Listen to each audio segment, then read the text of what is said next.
I'm Julie Legg, author of The Missing Piece and diagnosed with ADHD at 52.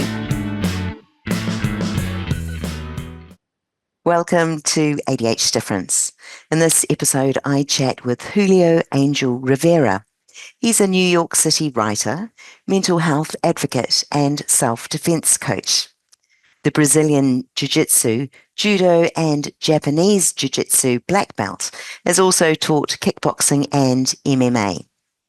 Decades of training has shaped his fighting philosophy, but just as important has been his experience with mental illness, trauma recovery, mindset, and emotional regulation. Diagnosed with ADHD at 42, this former World Masters Jiu-Jitsu champion, who was open about his mental and emotional struggles, is now a published author and blogger. Julio, welcome so much to the show. Thank you for joining us today. It's my pleasure. Thank you, Julie. And you're in New York City? I am. I'm in New York. I had no idea that you were in New Zealand when we first chatted online. So I was really struck by that. So yeah, you're quite far away. We are indeed, but you know, this ADHD hits every part, every corner of the world. Mm, You know, ADH Difference is all about the conversation about keeping mm, ADHD no longer a mystery, and really talk openly about some of the challenges we experience, but also how individually we can overcome some of those challenges. And yeah. just talking openly about our journeys, I think, does the world of difference for us. Talking of which, Julio, you were diagnosed with ADHD as an adult in your early 40s. Now, I know there's a lot to your journey, but I was wondering if you could share some of the challenges you faced prior to that diagnosis. Mm. Well, first of all, I hated school as a kid, right? It was really hard to I was a good student, so I didn't have a hard time with grades because I couldn't pay attention, luckily. But I hated to read. I couldn't read for more than a couple of lines. I'd have to read the same line over and over and over again, So I just did my best to sit in front of the class and like make sure I was staring at the teacher and make sure I took copious notes and, did my best. But I really hated going. And because of that, I wasn't well read as a kid. I didn't start reading lots of books until I got much older. When I got my first dose of medication, I felt like my eyes popped open and I could finally enjoy reading a book. But growing up, I'd forget a lot of things, and I considered myself lazy as a kid, even though I did a lot and I was busy a lot. I still felt like I didn't have the motivation that other people did, and I didn't know what was wrong with me. And I felt like I should be much more capable than I was showing myself to be. But of course, I didn't know what was going on with me at the time. So I always felt like I could do better than what I was doing. It was like I was missing a certain level. I was missing a certain gear, and no matter what I did, I couldn't seem to spark um, that genuine focus that I wanted to have, on everything that I did. So it was a bit of a struggle growing up, and I had comorbidities that I had to deal with. So, um, combined with the trauma and everything else, it made growing up a real challenge for me. Tell me about your comorbidities, if you may, because with ADHD, it's very common to have Mhm. add-ons, which poses extra Right. challenges on top of our ADHD. Are you happy to share some of that? Yeah, of course. I have bipolar 2 and CPTSD, complex post-traumatic stress disorder. And I was diagnosed with those at the same time that I got my ADHD diagnosis. So the combination of the three really made my life make sense for me from the beginning. I had lots of fear that I'd carried as a child that followed me throughout my adult life. Um, and I'd have these bouts of severe depression, followed by hypomania, followed by depression, and I'd cycle that way throughout the year. Sometimes the depression or hypomania would last weeks or months at a time, and the depression would get to the point where I'd feel suicidal. I'd have suicidal ideation constantly. So I started getting therapy when I was 12. Um, and it did help. I was seeing someone at school, and it helped me kind of feel um, more at ease with myself to know that other people had issues too. But it was still such a struggle. I mean, I hadn't been diagnosed as a child. I just knew that um, I was depressed and anxious, but I didn't really have a name for that.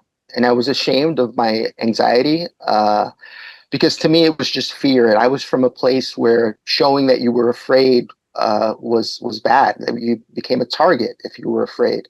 So for me, I felt like a coward, uh, and the combination of feeling like a coward and getting depressed makes you feel like you're worthless. And when you combine that with the feelings of not being enough because of ADHD and not being able to do enough, it really led me down a path of having a rather dark image of myself for a long time. But then when I'd go through the hypomania, I felt like I was the king of the world, and nothing could stop me. And all of a sudden, the hindrances I had because of ADHD weren't there anymore. All of a sudden, I could focus on reading a book. All of a sudden, I wanted to study something that I hated as a kid. Um, but this energy would boost me and almost heal me in a way. But it was a false panacea. You know, it was temporary because eventually the depression would catch up to me and I would slam into a brick wall, and the pain was unbearable for a very, very long time. That is so tough. So tough. You've got multiple things going on. You're doing the best you can without understanding a lot of it. Tell me, with your martial arts, when did that kick in for you and why? Well, when I started to see a therapist at 12, I also started lifting weights at that time. My brother had a plastic weight set at the house, and I admired pro wrestlers and I wanted to be big and strong. And I think in reality, I wanted to build a tough outer exterior to protect myself, because I was so afraid.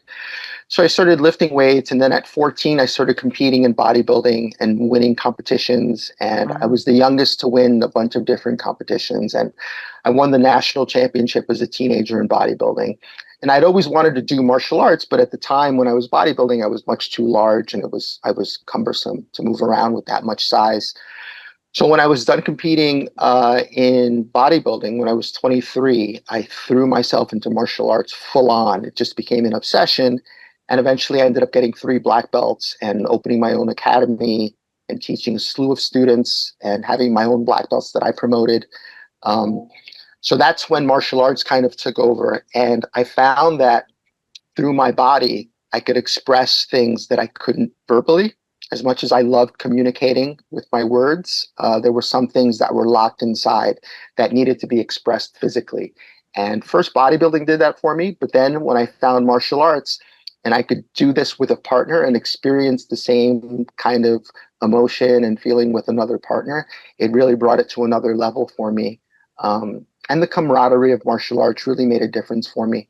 Um, because it's tough to find people you have something in common with, especially when you have certain disorders. You tend to see the world differently than other people. So, martial arts was a common denominator for me with people from all different walks of life. So, I wanted to share that with other people. So, that's why I opened my own school and I had my students. And um, Brilliant. I don't know what I would have done without martial arts. Now, and this would have been going on when you were undiagnosed. So you would naturally fell into a space where you could be with like-minded others in a space where you felt at home or seen. Mhm. That's wonderful. Wonderful. What actually brought you to your diagnosis? Because that came sometime later, didn't it? Yeah, it did. Well, I was married at the time, and uh, I was a very, I was a mild-mannered guy, but every now and then I would have these explosive episodes, and my ex-wife was concerned, and she's a social worker, so she pinpointed it as being partially because of my trauma. she would get frustrated a lot too because I would forget things, and I seemed like I wasn't paying attention or that I wasn't concerned with her feelings, but it was just that I would forget. I wasn't trying to, and I would miss lots of things. And she'd repeatedly say, "Oh, I told you about this yesterday. Don't you remember?" Or Yeah. so that caused some issues with us. She felt like, I guess maybe she thought I wasn't holding up my side of the bargain in some ways. And then I felt like she was sort of asking for something I couldn't give her. I was just doing the best that I could, but it never seemed to be enough. And it kind of reminded me of when I was a kid and I didn't feel like I was enough. Mm. So she encouraged me to seek treatment. And I resisted for a long time because although I was in therapy as a kid, I'd stopped when I started bodybuilding and then later martial arts. Those things took the place of therapy for me, and I know now that they can't substitute for therapy. But at the time, they distracted me enough where I didn't have to think of my issues and I didn't have to remember certain things. I could just be physical, and that was it. Um, so, with my ex-wife's encouragement, I went to see a psychiatrist, and I'd been very resistant to medication or anything like that. But when I sat down with him, we had an hour-long conversation, and he gave me some reading materials and said, "Listen, I want you to read this stuff and tell me if it resonates with you." And I read Smart But Stuck, um, which just changed my life. To find out that other people were experiencing the same lack of motivation that I was, although they knew they had it in them, to do better. It was just it put me at ease so much, and then of course my first dose of medication, it was just another world. So after that, I couldn't stop thanking my ex-wife for suggesting I go to the psychiatrist, as much as I resisted it Yeah. at the beginning. Yeah. What do you wish more people understood about the emotional landscape and sometimes roller coaster with someone with ADHD, especially when you've got trauma in there as well and other mental health challenges? What do you wish people understood more about us in that situation?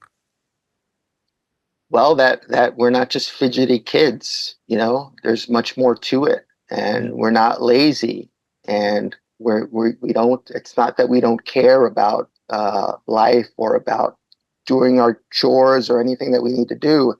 It's just that we're physically incapable of doing it at the moment. And I understand that's tough for people to know, to realize, to relate to, because it's hard to say to someone, "Hey, it's a lack of dopamine. I can't get up. I can't function because it's just the way my brain is." Mm. Some people just dismiss you and they think you're just not trying hard enough. And somehow, if they just push you and push you and push you, you'll do better. And it just Mm. makes you feel worse and worse when they do that. So I think it's important to be compassionate with people with ADHD, and give them the accommodations that they need. Give us the accommodations we need sometimes, Mm. um, because we can do the just as good of a job as anyone else as long as it's done in a certain way. And I think that's most important. Thank you. Now, you are the author of two books currently, the Broke Down Sensei and Internal Jiu-Jitsu, which is Yeah. very much along your martial arts theme, of course.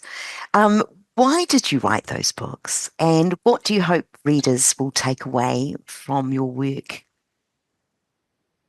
Well, the first book was intended to be a book talking about the metaphor of between life and jujitsu, jujitsu as life and life as jujitsu.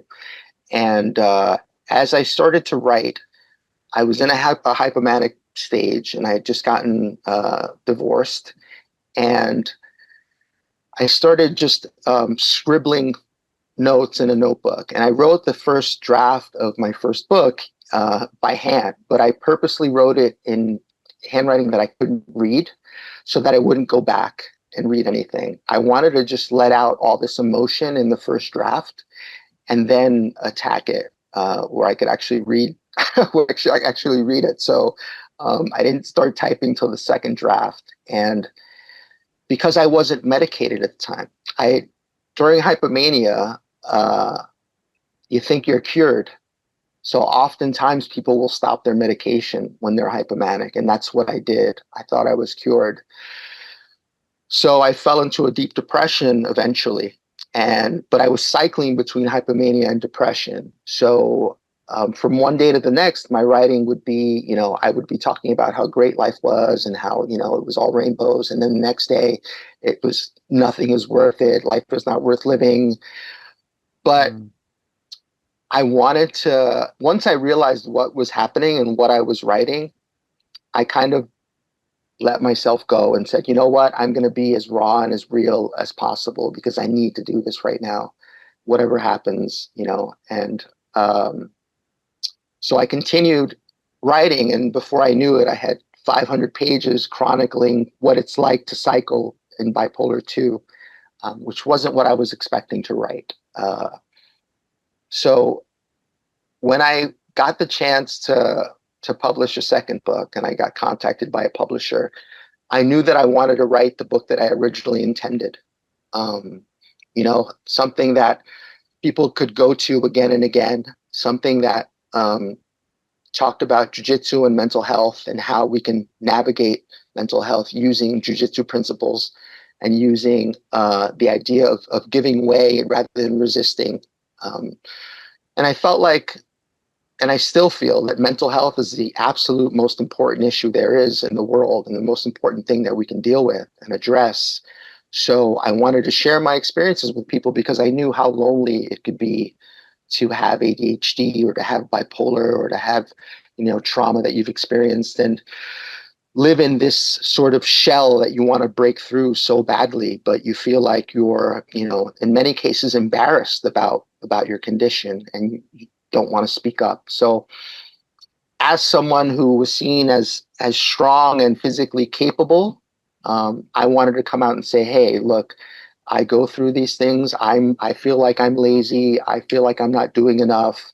I get sad and depressed. And even though my life is going great sometimes, I still have these terrible feelings. So it's okay that you have those feelings too. It's Mm. okay to feel weak sometimes, even when you're strong. And that's really what I wanted to convey in my books. Wow. And you talked about not resisting, but flowing through. Yes, going with the Can you flow of whatever's going the happening. flow? Can you give me some examples of how our jiu-jitsu and life, how the two work together in that manner? Sure. Um, well, with depression, depression is especially akin to jujitsu practice because when you get depressed, it's very difficult to fight it off. It's impossible to fight it off. You can try to say I'm not depressed. You can put a smile on your face. You can do all these things, but when you're severely clinically depressed, you have to kind of write it out and accept that the depression has happened and accept that you're going through this at the moment and the tide will turn and you need to stay busy and do the things that um, do things that will uplift you. You have to find the path to victory, but accept that you're being attacked at the same time. And in jujitsu, we spar every day, and you're always facing this opponent that's trying to hold you down, sometimes pin you to the ground. And depression is the same. You feel like you're stifled, you can't breathe, you're Mm. suffocating in many ways.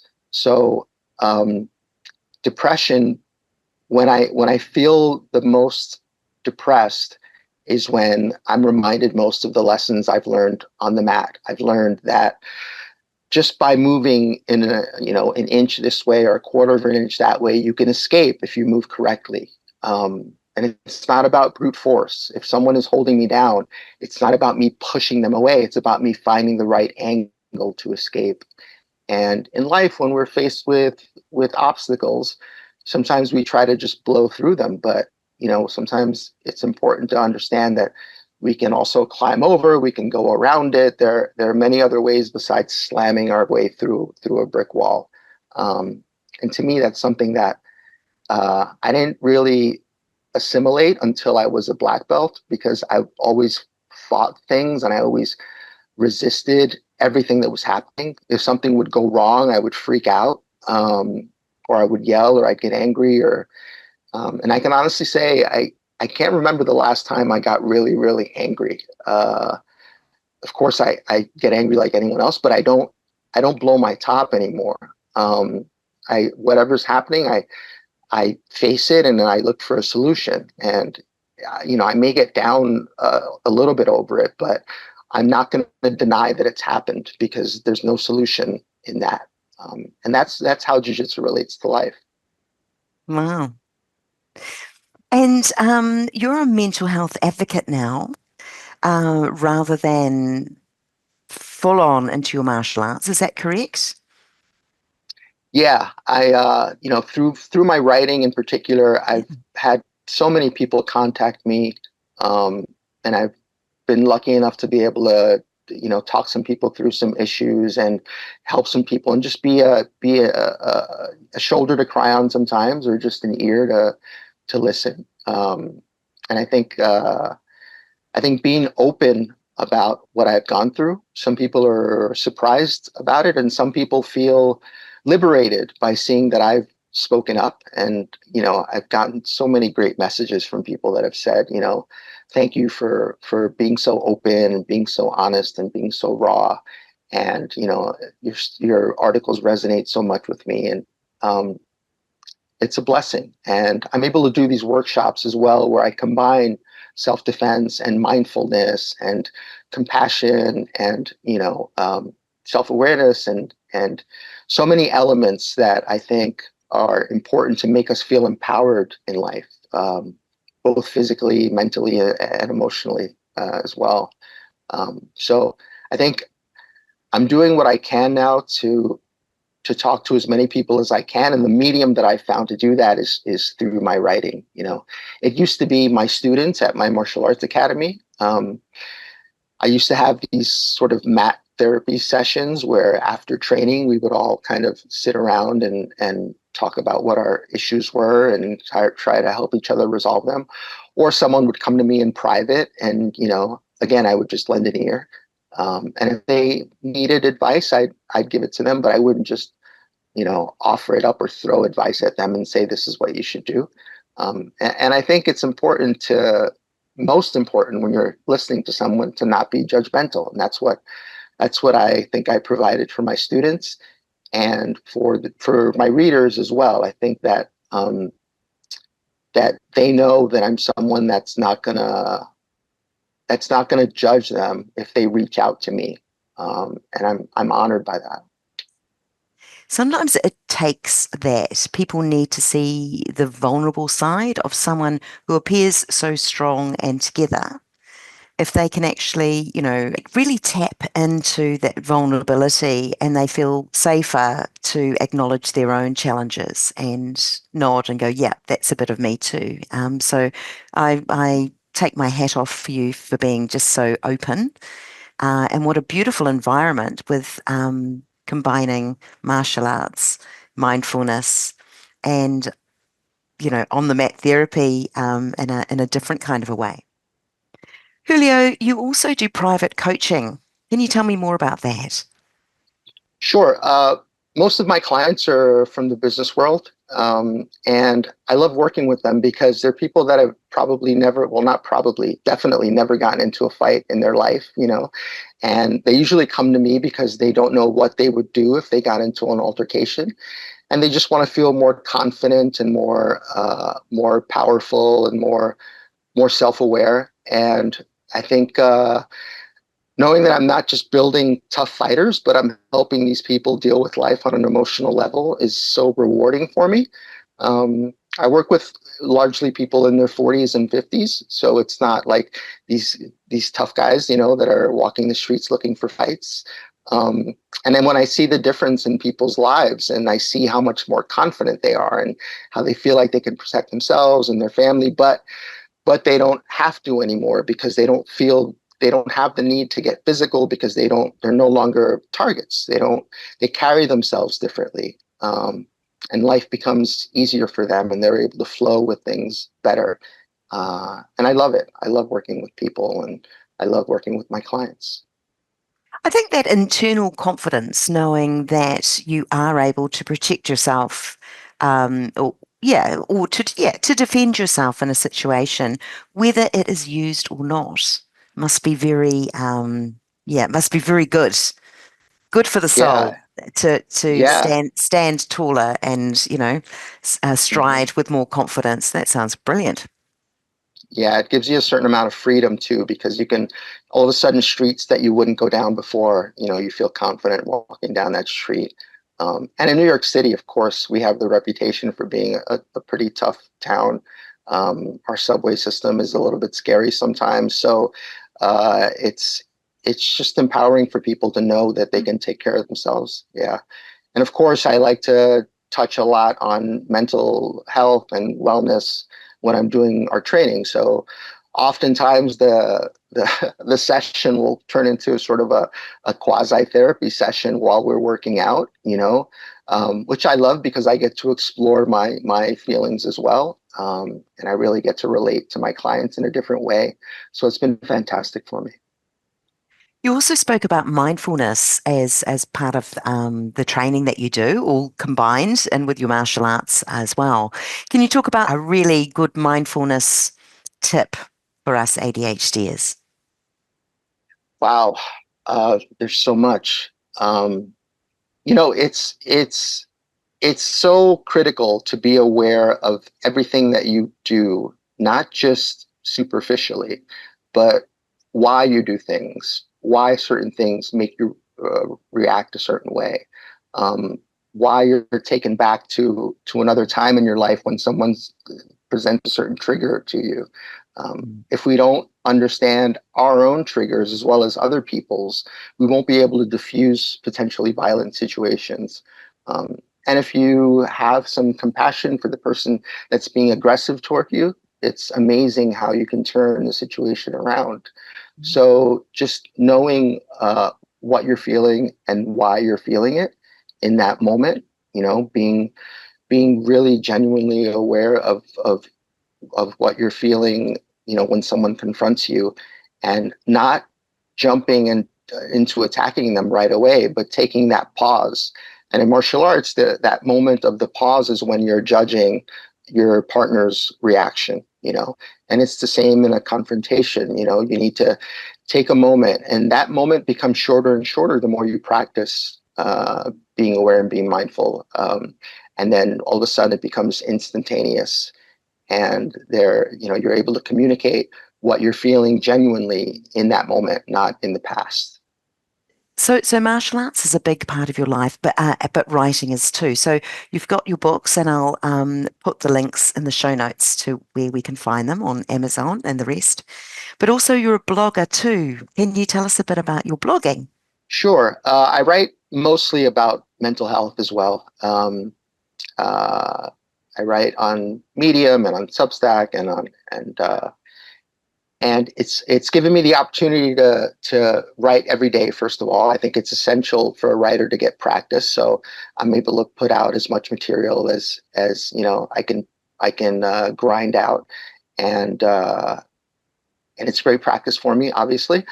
But it gives me a chance to express so many different facets of mental health and mental illness. And one day I can write about my ADHD, and the next day I can write about being bipolar. The next day I can write about depression.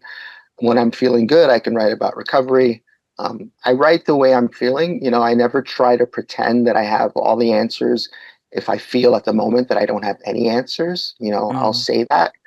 And I've thought in the past at certain times, hey, am I saying too much? Am I exposing too much of myself? Because, especially in my new book, I'm providing sort of a path for people to take. So are you supposed to pretend that you've got it all together just because, you write a self-help book? And the answer to me is no. I mean, I think every self-help writer, as much as I don't like that term self-help, I think all of us write for ourselves. We write because we've experienced these things, and there's still a part of us that, whatever we're writing about, we're still going through challenges.